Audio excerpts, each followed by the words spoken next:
애청자 여러분 안녕하십니까? 투데이 오늘은 김인실 대르사입니다. 성큼 다가온 더위가 이제는 완연한 봄 같은 느낌을 알리는 한 주였습니다. 이렇게 봄을 느끼고 생각할 때쯤이면 빠르게 흘러가는 시간 속에서 한참을 멍하게 서 있는 우리 자신을 발견하기도 하지요. 오랜 시간 지속되어 온 긴 팬데믹의 터널 속을 지나오면서 이런저런 생각으로 가끔씩 묘한 기분이 들 때도 있었습니다.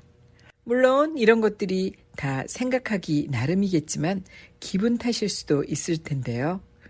우리 기분을 좌우하는 것들 중에는 여러 가지가 있지만 주고받는 평범한 대화 속에서 마음 상하기도 하고 짜증낼 일도 있지만 맛있는 음식 하나로 마음이 확 풀리고 귀여운 캐릭터나 사랑하는 우리 반려동물을 보기만 해도 기분이 좋아지곤 합니다. 기분이나 느낌이라는 것은 이렇게 단순할 때도 있다고 합니다.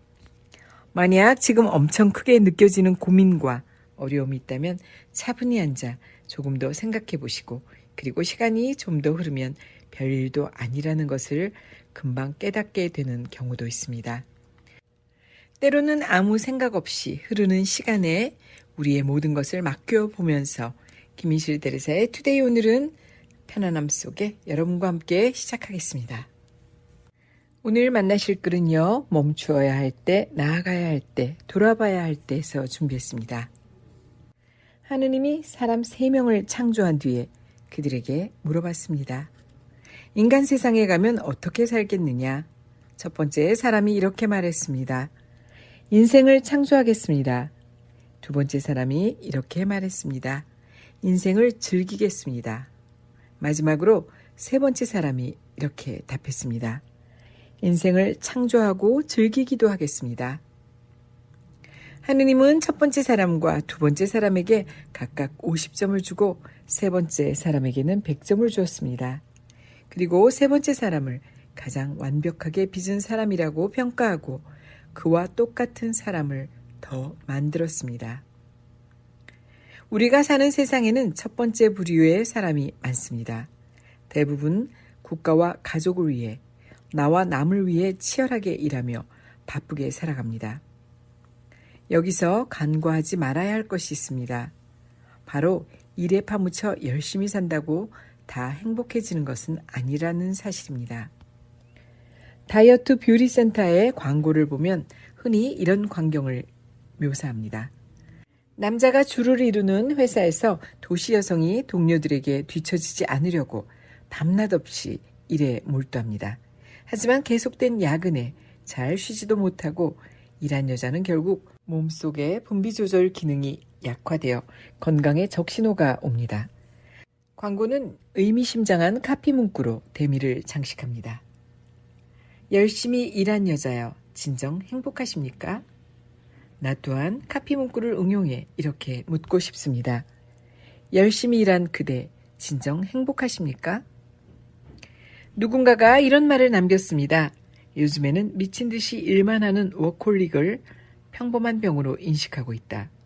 그러나 우리는 일하기 위해 사는 게 아니라 살기 위해서 일하는 것이다. 인간은 일하기 위해 태어난 존재가 아니다. 인생에는 예행 연습이 없기에 매 순간 열심히 살아야 합니다. 하지만 그저 바쁘고 치열하게 사는 것으로 자신의 존재를 증명하려 할 뿐 망중한을 즐기지 못하고 있다면 잠시 가던 길을 멈추고 무엇을 위해 바쁘게 살고 있는지 돌아볼 필요가 있습니다. 평생 쉬지 않고 일만 하는 사람은 생각할 줄 모르는 로봇에 불과하다고 합니다. 때로는 열심히 일한 사람보다 계획적이고 다양한 방식으로 즐길 줄 아는 사람이 더 행복한 삶을 삽니다. 타이완의 유명한 작가인 린칭시엔이 가장 좋아하는 동물은 거북이입니다. 그가 거북에 흥미를 느낀 이유는 거북이 보기 드문 장수동물이기 때문입니다. 그렇다면 거북이의 장수 비결은 무엇일까요? 린칭시엔은 오랜 관찰과 연구 끝에 그 나름대로의 해답을 찾았는데 바로 거북이 느림 보이기 때문이라고 합니다. 거북은 한 번 호흡을 하는데도 아주 오랜 시간이 걸리며 특히 숨을 내쉴 때 더 오래 걸립니다. 해서 거북의 호흡법을 귀식대법이라고 합니다. 귀식대법이란 단순히 호흡을 멈추는 게 아니라 심장 박동까지 정지시키고 체온을 하강시킴으로써 인기척을 없애는 수법으로 주로 잠복할 때 활용합니다. 한편 과학자들이 연구에 따르면 인간은 평소 호흡할 때 폐의 3분의 1만 사용한다고 합니다. 그래서 린칭시에는 거북을 흉내내어 숨이 단전까지 닿을 수 있도록 느리고 깊게 호흡했습니다. 사람들은 세상에 나올 때 편도 티켓만 가지고 왔습니다. 즉 인생은 한 번뿐이고 끝나면 다시 돌아올 수 없습니다. 그렇게 살다 보면 할 일도 많고 어쩔 수 없이 해야 되는 일도 많지만 건강을 최우선으로 생각해야 합니다. 또한 무슨 일이든 맞서 싸울 수 있겠지만 죽음 앞에서는 반드시 겸손해져야 합니다. 최근에 유행하고 있는 느리게 살기 운동은 사람들에게 천국을 걸어서 가는 방법을 가르쳐주는 데서 시작했습니다. 빈센트 반 고호는 이렇게 말했습니다. 정상적으로 죽으면 천당에 걸어서 가고 유행병이나 콜레라에 걸려서 죽으면 기차를 타고 천국에 간다. 평소대로라면 최신 교통수단을 선택해야 하지만 천국으로 갈 때는 걸어서 가는 게 가장 좋다. 하지만 사람들은 자신의 부족함으로 바라던 꿈을 망쳐버리고 있습니다. 삶과 죽음과 경계에서 사람들은 누구나 오래 살기를 바라지만 패스트푸드를 비롯해 무엇이든지 빠른 것만을 추구하는 태도는 자신을 훨씬 빨리 죽음의 문턱으로 데려가곤 합니다. 이는 천국에 비행기를 타고 가는 것과 같다고 합니다. 물질이 풍요로워지고 의학기술이 발달할수록 사람들의 수명은 더 단축되고 있습니다. 더는 예전처럼 정신적인 만족에 관심을 두지 않으며 물질적인 향유에만 빠져있기 때문입니다. 이는 영원히 벗지 못하는 빨간 구두를 신은 것이나 마찬가지입니다. 한번 빨간 구두를 신으면 영원히 춤추어야 하는 것처럼 인간의 욕망은 끝이 없습니다. 그리고 이에 대한 결과는 육체 피로와 정신적 스트레스로 나타납니다.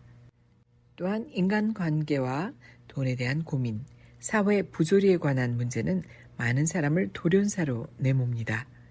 이런 현상은 문화, 예술계를 포함한 모든 직종에서 발생하고 있습니다. 사실 정신적인 면으로만 보면 문화, 예술계 종사자들의 삶은 비교적 행복합니다. 실제로 과거 문화예술인들은 대부분 장수했습니다. 비록 다양한 문제로 갖은 폭력과 협박에 시달렸지만 단명하지는 않습니다. 하지만 요즘엔 툭하면 일찍 세상을 뜹니다. 이는 사회 전반적으로 흐르는 조급함과도 관련이 있다고 합니다. 바쁘게 돌아가는 일상에서 하느님이 창조한 만물을 자세히 들여다본 적이 있을까요? 몇 년이 지나면 일상에서 놓쳐버린 것들이 안타깝게 느껴질 때가 올 것입니다. 느리게 걷는 여행이지만 천국으로 걸어 들어갈 수 있습니다. 천천히 발걸음을 늦추고 길가에 피어있는 꽃의 향기를 맡아보면 좋겠습니다. 인생이란 복잡한 일상들이 얽히고 설키면서 재미를 더해갑니다. 그러니 마치 울긋불긋한 꽃들이 활짝 핀 화원처럼 그 사이를 한가롭게 거닐어도 좋고 총총거리며 바쁘게 뛰어다녀도 좋습니다. 그러면 언제나 즐거운 기분이 온몸으로 퍼져나갈 것입니다. 현대는 인터넷 시대이고 여행의 시대라고 합니다. 물론 요즘은 팬데믹으로 인해서 자유롭지 못하죠. 누군가와 사랑에 빠지는데 지리적으로 가까이 사느냐 아니냐가 더는 중요한 동기나 문제가 되지 않을 듯합니다. 여행을 갔다가 사랑에 빠진다든지 하는 비율이 훨씬 더 높아진 듯합니다. 그러나 실제 통계는 그 반대입니다. 일본의 경우이긴 하지만 여행지 같은 데에서 우연히 만나 결혼한 비율이 1982년에는 8.2%였는데 2005년에는 오히려 4.5%로 절반이 넘게 줄었습니다. 반면에 같은 사무실이나 학교, 이웃, 아르바이트 같이 지리적으로 가까이 있는 사람과의 결혼은 10명에서 6명꼴로 계속 높아지는 것으로 나타났습니다. 미국의 사회 심리학자인 제이 보샤드는 결혼한 이들의 40%가 5 블락 안에서 배우자를 찾았다면서 큐피트는 사랑의 화살을 갖고 있지만 멀리 쏘아 날리지는 못한다라는 유명한 말을 남기기도 했죠. 또 다른 심리학자는 아이의 미래의 결혼 상대는 반경 70m 안에 있다는 70m 결혼설을 주장하기도 했습니다. 언뜻 생각하기엔 시대와 반대로 가는 듯한 통계 결과나 주장이지만 사실 예전에는 여성들의 사회 활동이나 집밥 활동 자체가 적었습니다. 그러니 가까운 거리에 있어도 남녀가 만날 수 있는 기회 자체가 적었습니다. 그런데 이제는 여성들의 활동이 늘면서 남녀가 함께 일하는 직장이며 학교, 동호회 같은 게 크게 늘었고 흔해졌습니다. 그러니 가까운 데서 사랑과 결혼이 이루어질 가능성이 오히려 훨씬 더 높아지는 게 아닐까요? 사실 결혼을 하고 싶다는 사람한테 가까운 데서 찾아봐라 라고 하면 금세 고개를 저으며 가까이 있는 사람 중에 괜찮은 사람은 한 명도 없어요 라고 합니다. 그런데 그런 분들은 정말 사랑하고 결혼하고 싶다면 큐피트의 화살거리와 70m 결혼설을 기억해 주시면 주위를 새롭게 바라보는 시선이 필요하지 않을런지요. 혹시 중요한 사람이나 누군가를 만나야 할 때 어떻게 대화를 나눌까 고민해 보신 적은 있나요? 크게 생각하실 필요가 없을 것 같습니다. 어떤 사람들과 대화를 하든지 가장 중요한 것은 그 내용보다는 말하는 사람의 진실함과 성실한 태도가 중요하다고 합니다. 좋다는 말을 별로 좋아하지 않는 태도로 말하거나 사랑한다는 말을 진실성 없게 그냥 이야기하면 아무 의미가 없어질지 모르거든요. 물론 내용도 좋고 태도도 좋고 진실함이 더한다면 더할 나위가 없겠죠. 여러분의 편안한 쉼터를 위해 함께한 김인실 대리사의 투데이 오늘은 여기까지입니다.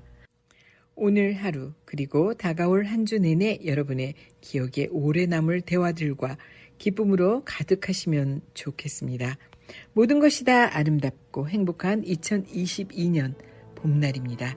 기분 좋게 잘 지낼 수 있는 한 주일 되십시오. 김인실 대리사의 투데이 오늘은 여기서 인사드립니다. 함께해 주신 여러분 고맙습니다.